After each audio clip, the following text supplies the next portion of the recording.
All right, so we have an entirely new smartphone tier from Nothing, the Nothing Phone 4B. Now, the first question that naturally pops into everyone's head is, what on earth does the B stand for? If you ask Nothing's head of marketing, he'll give you a whole speech about product segments, lineup continuation, and redefining hierarchies. But let's cut through the corporate jargon. The B stands for budget. Plain and simple, priced aggressively at exactly £330, or roughly $300, this phone skips the US market to target highly competitive brackets in India and Europe. Today, we're going to break down whether this bold bargain is actually worth your cash or if it's just a downgraded compromise. Physically, this is a big device, housing a massive footprint. But when you pick it up, there's no hiding it. The entire chassis is plastic, and it definitely feels like plastic. But Nothing didn't totally strip away its identity. The upper half features a glossy, transparent window, showcasing industrial textures and exposed screws that elevate the look. Now, I have a theory. Given the current global spike in memory costs, I strongly believe this phone was originally meant to be the CMF Phone 3 Pro. But because the bill of materials went up, Nothing decided to slap on a premium skin, add the Glyph lights, and launch it under the main brand. Speaking of the build, if you're going caseless, beware. This blue plastic model scuffs and wears down pretty quickly. It doesn't feel like a design that's going to age gracefully over time. Flip it over to the front, and you're looking at a 6.77-inch AMOLED display with a 120 Hz refresh rate. The resolution sits slightly above 1080p, but just short of 1440p. This screen is a perfect microcosm of how to build a smart budget phone.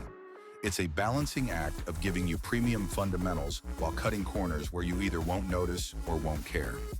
On the plus side, it's a high-contrast OLED with high-frequency PWM dimming to protect your eyes.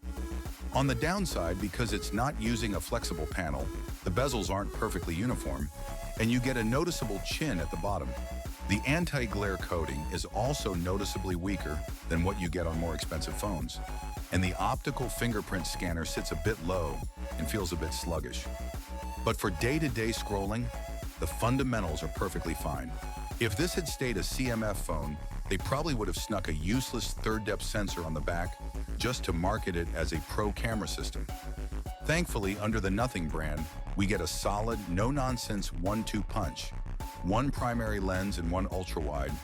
The main shooter is a 50-megapixel Samsung sensor that bends down to 12 megapixels, complete with optical image stabilization, OIS.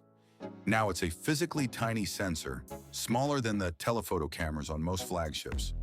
But Nothing's computational software does a lot of heavy lifting. In perfect daylight, you can grab genuinely excellent, highly shareable photos. But the second the lights go down, don't expect fast shutter speeds. The colors turn dull and noise creeps in. The 8-megapixel ultra-wide is never quite sharp in the corners. But hey, I'd still take a mediocre ultra-wide over a useless macro sensor any day.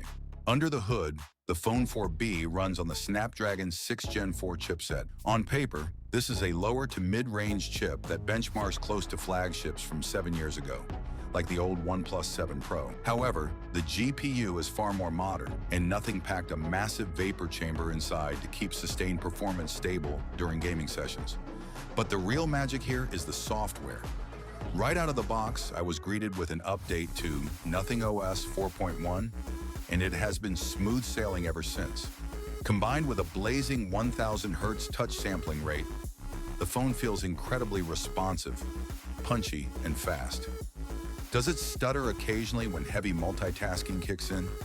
To make your buying decision simple, this phone comes down to a definitive list of premium perks balanced against noticeable omissions. Let's look at the standout perks. You get a solid IP64 splash resistance rating. You get true stereo speakers where the top channel is a dedicated physical speaker dot, not just a weak earpiece. And then there's the battery, a massive 5,200 milliampere hour cell, which scales up to a whopping 6,000 milliampere hours for the Indian market.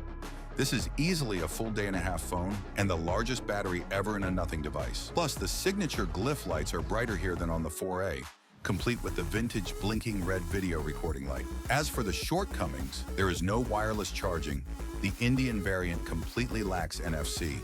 And the UFS 2.2 storage means data transfers are slow. Oh, and the haptic vibration motor?